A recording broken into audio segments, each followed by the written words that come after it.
Hi, I'm Ishi Abel with the Horse Human Connection Matrix. Today I have Deana Plaskon with me, who is a children's author and an equine therapist. Thank you for joining me, Deana. I'm so curious about your books and what you do. Thank you so much for having me. Yeah, absolutely. So recently you have one book published and you have another one coming out. How did you get started doing children's books? Yeah, thank you. So, my first book just launched 3 weeks ago. Uh-huh. It's called Bella and Bird Explore Anger.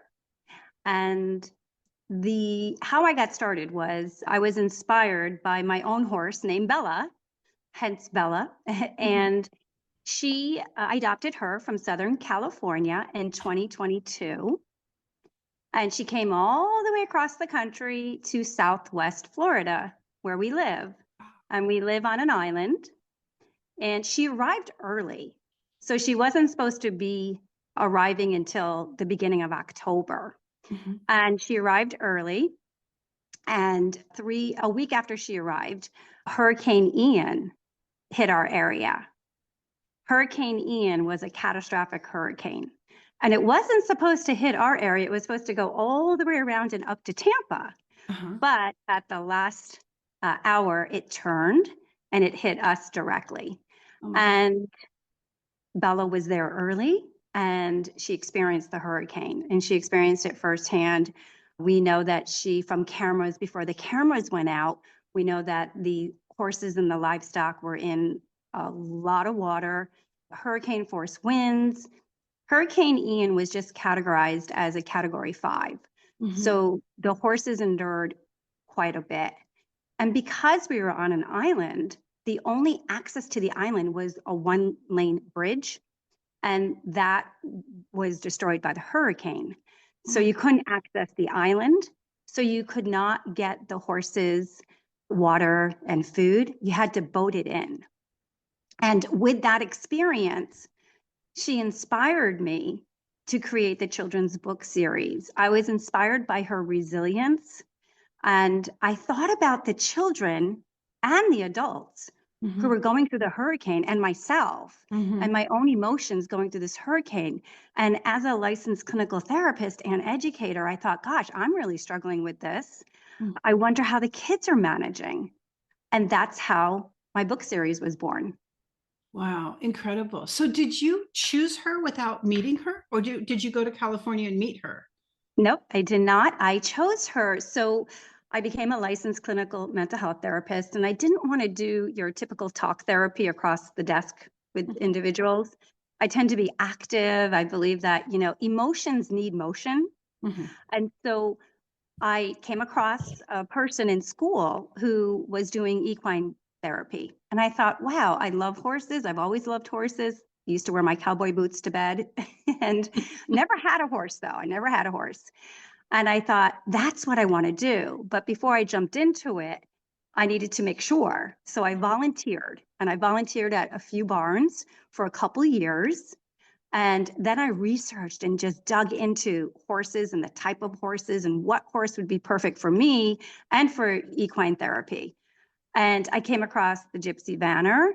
and I read about their history and how docile and how they created the Gypsy Vanner, well, known as the Gypsy Vanner in the US, how they created the Gypsy Vanner to be part of the family. Mhm. And I thought, this is a perfect horse for equine therapy. Mhm. So I did a bunch of research and Bella came across my email that she was available and I thought, wow, she's the perfect horse. She was 15 when I adopted her and she was a broodmare. So she was raised on a ranch in Southern California and the owner had decided to adopt her out. And that's how I adopted her. Wonderful. Yeah. Did you ever have a sense that she found you more than that you found her? Yeah, I I really believe that. I mean, just in the 3 years. The hurricane anniversary is coming up actually on the 26th of September. It'll be Mhm. 3 years. So I've had her for 3 years and she's she really did find me. How everything has laid into place from adopting her, from first even becoming a clinical therapist and then an equine therapist. I'm certified in 2 different equine therapies. And then adopting her arriving early. If Mhm. she didn't arrive early and didn't come to the island, my book series wouldn't exist. Right. And my sense is that Bella knew exactly what she was doing. Mhm. Yep, I've had similar experiences. They are magical in so many ways. Wow. So tell me, you say you're trained in certified in 2 different equine therapies. Can you tell me a little bit about what those are? Sure. The first one is EGALA. Okay. I came across EGALA and I became certified in EGALA. And then I came across ARCH. That's Arenas for Change. And Lynn Thomas is the founder of ARCH. She actually founded EGALA. And she left EGALA and then founded ARCH. So that stands for Arenas for Change. And I connect with both of them, but Arenas for Change is extraordinary because it's all about the narrative storytelling of our lives. And it's called arch because an arch, and often when you see an arch or think of an arch, or even like I think of a rainbow as well, you're on one side and then a transformation happens and you walk through the arch and you're on the other side. Mhm. It's a gateway of sorts. Yeah. Yeah. Yeah. And so Wow. it's narrative storytelling, and there's no writing that's involved in equine therapy. And you have clients, it's their own story. And so you help them tell their story. And through that storytelling, they can often heal. Mhm. Yeah, it sounds amazing. It sounds like a lot of what I do. I do something similar with it's kind of Jungian and Gestalt, where it's like a big sand tray that we work with props and symbols, and then there's storytelling about the goal. Because I'm not a therapist, I'm a coach. So we work with goals and obstacles. That the obstacles end up, bringing stuff up though, and so kind of the same thing. It's good work. It's powerful work. Yes, it really is. And there's so many symbols in the pasture that you can utilize and clients can connect with, Mhm. along with the horses there and the other horses and how they interact with each other. And often they're metaphors for people in their lives or Oh, themselves. absolutely, absolutely, absolutely. Yeah, I love this work. So I'm about the anger. Like I started to order the book and I ran into a glitch and I got sidetracked and I didn't come back to it. So Bella and the angry, like there's an angry bird or something, right? Actually, Bird is the wisecracker. So here's the book here. Okay. And so Bella is Bella, my horse, and she mimics the therapist in the story and in the stories. And Bird, how I came up with Bird was there's a bird that was making his nest in Bella's stall and he was using her hair. And he was always there. And Mhm. I have pictures of him. And that's how I came up with Bird. And I would talk to him. I'd go in there you are, Bird. Hey, Bird, how's it going, Bird? And Bella's hair would be hanging over his nest, part of his nest. And when I started creating the series, I first wrote about Bella's adventures coming from Southern California. Mhm. And then through my editor, she suggested, you have a great story here, but a lot of emotions.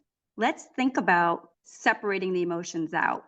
Mhm. So with that, I thought, we need some humor. There needs to be some humor in my stories. I don't want to lose children or in adults. I want to help keep them engaged. And I thought about Bird in her stall, and I named him Bird because, he's Bird. And I thought, he's such a wisecracker. He does the funniest things.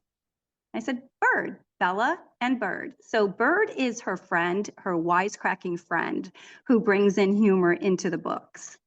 And together they help Henry. Henry's my first character in the book. He Mhm. comes storming into the pasture. And together they offer that balance, that calmness with the humor. And they help Henry work through, understand, and then manage his anger. So it's been my experience just in real life with horses that a lot of times if you're angry, they'll walk away. I mean, they need congruence and they certainly don't want you to pretend you're not angry if you are. But when there's a whole lot of anger present, they will often just move as far away as they can. Hmm, Is yeah. that your experience? I haven't personally had that experience with Bella. I feel that Bella is so in tune into emotions, Mhm, like many of the horses that I've been around. And you're right, not every horse is meant to do therapy, mhm, right? Like, and not every horse is meant to be ridden, right? Not every horse. I think they have their traits and their mhm, specialties, like mhm, people. And Bella, she doesn't walk away from the anger. She certainly doesn't come, embracing it. But I have seen her, she's there. She's respectfully there in the space. And when you're willing to engage, she mhm. engages. And that's a lot with the story. Henry comes storming in and he wants to engage, but he's so angry. And so Bella comes over and says, is everything okay? And Henry says, can't you tell? This is my angry face. And, that's how he starts. And Bella says, oh, yes, I can tell you're very angry. And then Henry's, says why he's angry. He can't have his favorite pie. And then Bird swoops in and says, did someone say pie? He hears the word pie. So I feel like even with the sadness book, the second book coming out in November, it's a different character. Her name is Molly. Mhm. She's in the pasture and she's very sad. She's crying. And Bella and Bird give her space. They don't come storming in and want to know why she's sad. They allow her that space to sit with it and allow her to start the conversation. Like Henry. Henry starts the conversation and says why he's mad and they respectfully, respect that. With Bella personally as the owner of her and I feel as though she's just so docile and she's very calm and she gives that very calm presence. Mhm. And in the 3 years I've had her, I, she's incredibly, every single person that has met her and many horse people have said, that's a heart horse. Yeah. She's a heart horse. Yeah. Sounds like an incredible story and what a great way for Bella to be able to reach even more people. Do you do sessions with children? Yeah, I haven't done so Bella, once the hurricane hit, I had her for 3 weeks. And then it took 3 weeks to get the bridge fixed. And that was such a catastrophic, traumatic experience, not only for me, but for her as well, that I decided to move her off the island and to move her away from like the island in case any other hurricane came by. And so I moved her to the North Fort Myers area in Florida, but we encountered some other struggles. And eventually, about a year and a half ago, I ended up moving her out of Florida into New Jersey. And I bide my time in New Jersey as well. My family lives in New Jersey. And so it was really the perfect fit.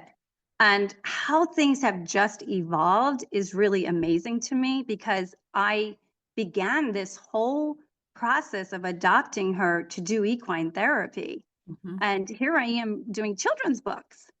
Well, she ends up at a barn where next year we have expanded and we want to start offering equine therapy. So Bella's role will hopefully change next year where we can start offering that with individuals who are interested in equine therapy. Nice. Nice. That sounds great. So were you doing equine therapy in Florida? Yeah, I started to do the equine therapy in Florida and then the Uh-huh. hurricane hit. It was only 3 weeks. And I got you. yeah, So I actually incorporated, you can incorporate through the Arch program online. And so I was doing online equine therapy with clients as well, which is a very unique process. yeah, I mean, I've heard of people doing energy work with herds and kind of some psychic things with horses, but I haven't heard of like a therapy session online with them. That's really interesting. Yeah. Yeah, I have incorporated what I learned through the Arch program Mhm. with a lot of clients that I've seen, and they don't even realize that it's equine therapy, but there are the horses on the screen, and there are lots of different ways that you can incorporate that. So you don't have to actually be in the pasture, but it certainly helps. There's other ways that you can bring that into online sessions and do the best that you can to bring the tools that you offer in the pasture through an online version. Interesting. I'm learning all kinds of new things. That's fascinating. Really fascinating. So do you have plans to get more horses? I don't have plans to get more horses, but my fantastic barn manager, she's always adding horses to her herd. Hmm. We just added a mini, which is fantastic because I love the minis and I think they offer a lot and can offer a lot with the therapy. So she's going to probably be part of our therapy program. And so me personally, I'm very happy with Bella and just loving and having her as my first horse. And I would love more horses, but as you probably know, it's a lot of work. Mhm. Yeah, they can be. They certainly can be. A lot of time commitment too. It is. It's a lot of time commitment. If I were to get another horse, though, I would certainly do the Gypsy Vanner. I just find them to be incredibly in tune and they want to be in your pocket. They're, much like my dog. I have a dog that's like a pony and looks like Bella, actually. and they remind me of each other. So I would probably do another Gypsy Vanner for sure. And I just find them to be very connective. And I'm around a lot of the other horses as well. And they're all fantastic. They all offer something, but there's something truly special about the Gypsy Vanner. I know I have one of my main horses that works with people is a draftish breed. So she's a Mustang, but she's built kind of like a Vanner or a fell pony that she's very heavy boned and she's very calm. And when we used to ride on the trail, she was really calm on the trail too, pick her way through anything. And she's not very reactive and she's very deliberate as she steps carefully around people. And so I get exactly what you're talking about. That Yeah. Yeah. And sometimes too, like even with the reactive horses can be actually good for clients to see that because it does help, because it's about mirroring, but they're not actually mirroring and doing what we're feeling inside. What they're doing is bringing out what we're feeling inside, right? So when we say in equine therapy that they mirror us, it doesn't mean that if I'm anxious, the horse is going to be anxious. It means that when I'm around the horse, I'm sensing my anxiousness. It's bringing it out in me. And so even like the reactive horses that are in other pastures and things like that, that they can help with clients because you can watch their body language and be in tune with that and say, oh, the horse over there, tell me about what you were feeling when you saw it galloping or, bucking or whatever a reactive horse might do. hmm. So we might not necessarily have the reactive horses in the pasture with the ground therapy. They could be off in another pasture around. And that's the fascinating thing about, I feel about equine psychotherapy is that, you're in that natural setting. And then you can bring, again, back to the online, you could bring a reactive horse, a horse that looks reactive on the screen, right? And that's doing that. And you can have that conversation, opens up. I guess I'm a little confused, and I should clarify because I don't know how much of my podcast you've listened to that I was recently diagnosed as being autistic. So context and the way I process information may be a little bit different than you. But as you're characterizing horses as reactive or non-reactive, because I'm assuming if there's a reactive horse, then there's also a non-reactive horse. That's not my experience at all. My experience is it's how the people show up. Like not too long ago, I went to visit a farm where there were some Arabians, and I haven't worked a lot with Arabians. They are, warm-blooded horses. They are certainly hotter and more energetic and maybe more flighty. And so the woman who I was visiting hadn't worked with the young one very much. And so there was some fear present. And it took me going in and establishing some leadership for me to quell any fear I had because it was unfamiliar. But once I did that and started showing up with some heart math and got them on board for what we were going to do, they both completely calmed down and acted like any therapy horse Yeah. would. And so, from my perspective, it's not, I mean, all horses are prey animals, all of them could be flighty. Of course, some draft breeds are probably less so. But in my study of dominance in the horse world and how equine assisted practices, which is the blanket term I give to all equine therapy, equine learning, equine coaching, riding programs that deal with these sort of things, it's how we show up that shifts the horse. And so, yeah, Yeah, definitely. I agree that it is how we show up. And if we are showing up anxious, yeah. But a lot of clients around equine therapy, they might never have been around a horse. Mhm, And so, we have like veterans and individuals that never been around horses. So often they'll come to the barn and they'll be anxious or unsure. And so if they see a horse that is maybe reacting in their environment, mhm, it'll bring something out in them. And so that's an opportunity to kind of tap into that and mhm. to say, okay, how is that making you feel? And I think it's fantastic that you were able to tap in and understand and process that fear that you were feeling. That's exactly the magic I feel about being around horses. It is. It, They give us so many opportunities to be coherent, to be congruent, and to be present. And it's through that presence and slowing down that then we're able to become more self aware and figure out what's going on with ourselves or be led through it by a professional. Yeah, and with Henry, with the anger book, Mhm, that's exactly the idea is, first off, having the pictures and my illustrator create that calm presence with the mhm, coloring and the pasture scenes and mhm, just naturally creating and bringing you into the storyline. And then Bella, this, pretty big horse. I mean, she's a small draft, but also mimicking that calm presence through the words and the storytelling. mhm, And that's very important to bring that in. And Henry is senses that and then can start to understand why what anger is first and how he's feeling it in his body. So mhm, in my book, I always start with walking the children and adults through how they're feeling this big emotion or this emotion in their body, like mhm, anger and sadness, happiness and fear. And so I do the body cues, what are you feeling in your body?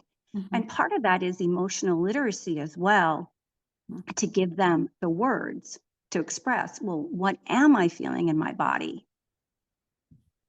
Yeah, it all sounds great. It sounds like the books will help a lot of people.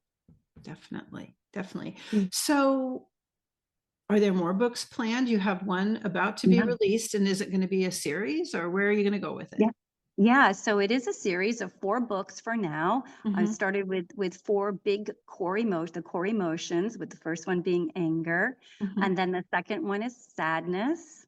The third one is happiness, and they're all written. They're all written. They're just waiting in the queue for my illustrator Leah. So she's illustrating happiness right now. We have been working on my character Piper, the little girl named Piper. And then the last one is on fear. And it the stories are going to be coming out. Hopefully, happiness will be in the winter. And there's a lot of intention in my stories. I had to come up with a relatable storyline. With anger, Henry wants something. He wants his favorite pie and he can't have it. And I feel that all of us, children and adults, can relate to wanting something and getting really angry. But it's also explaining that anger is not bad. It's not bad to feel angry and to have those underlying feelings.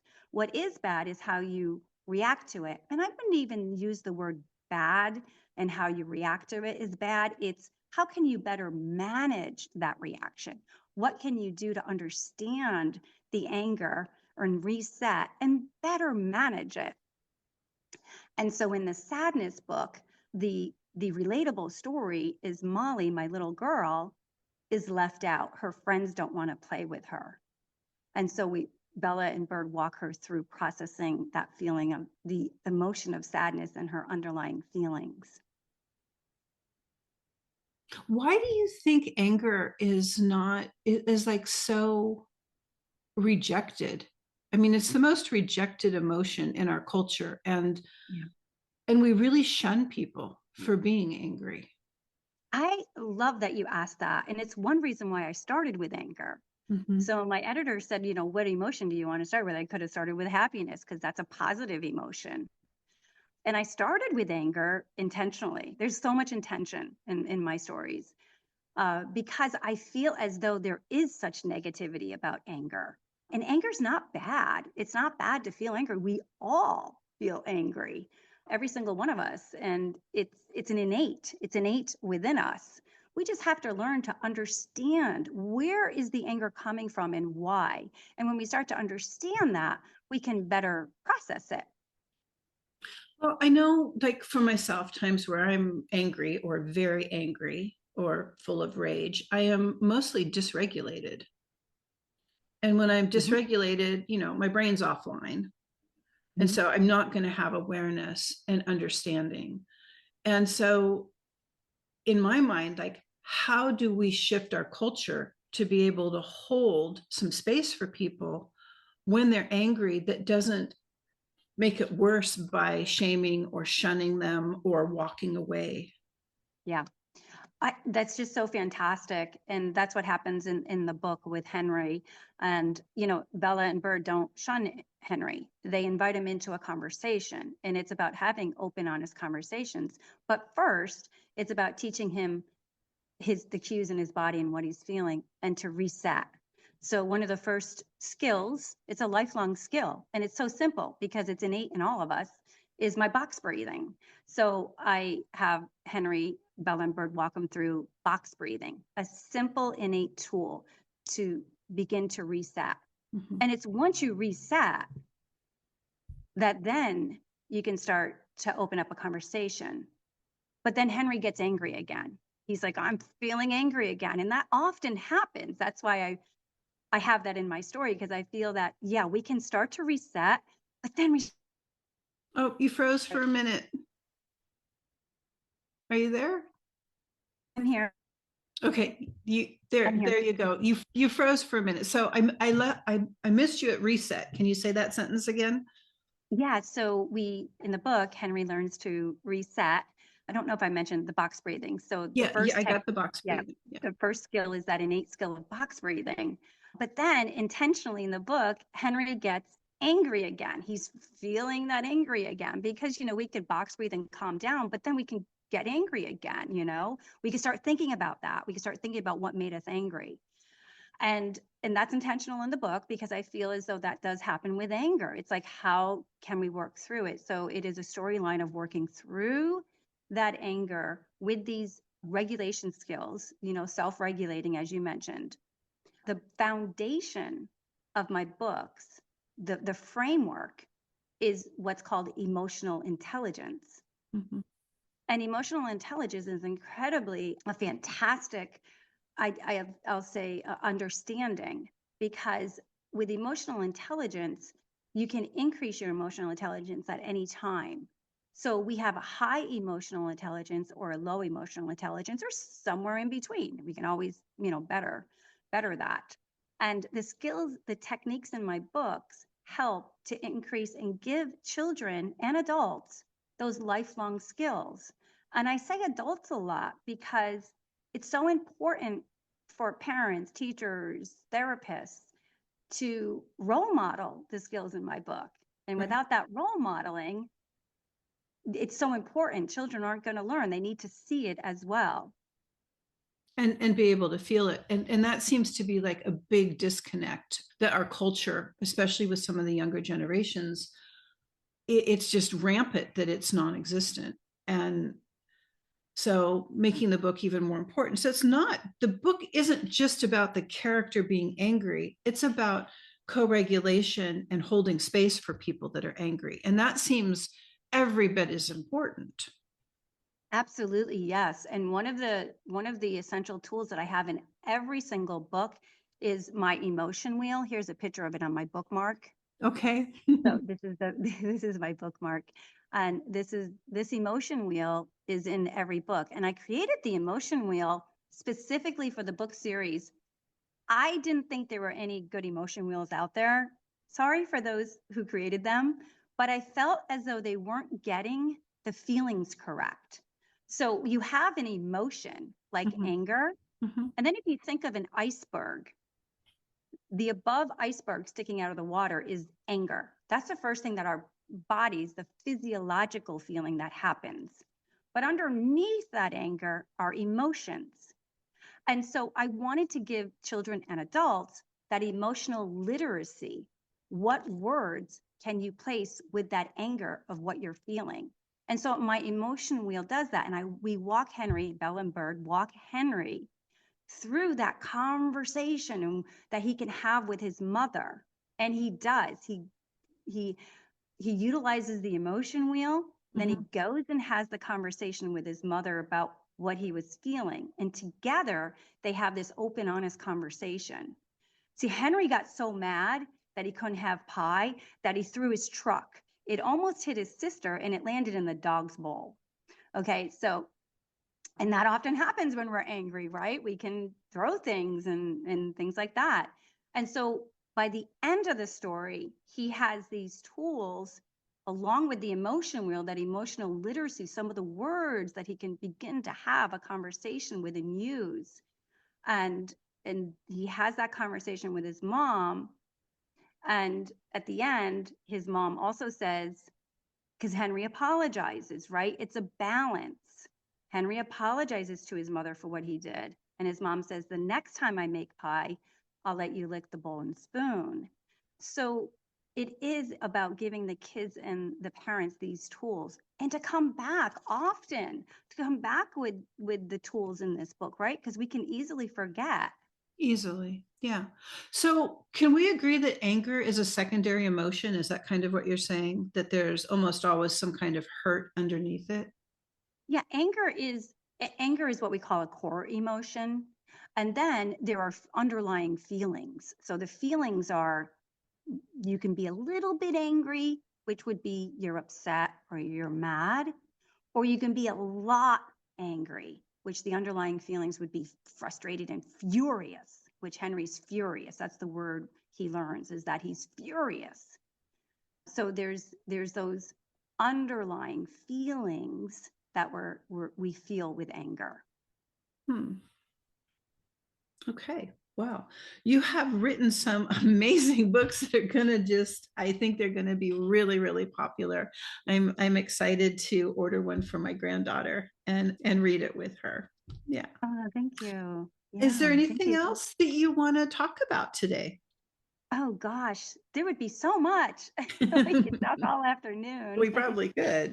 Yeah, yeah. No, one of the things I just want to say, one of the things that I'm in the process of creating is a awareness campaign, and it's called SOAR, SOAR, Okay. and it stands for self, others, awareness, and resilience.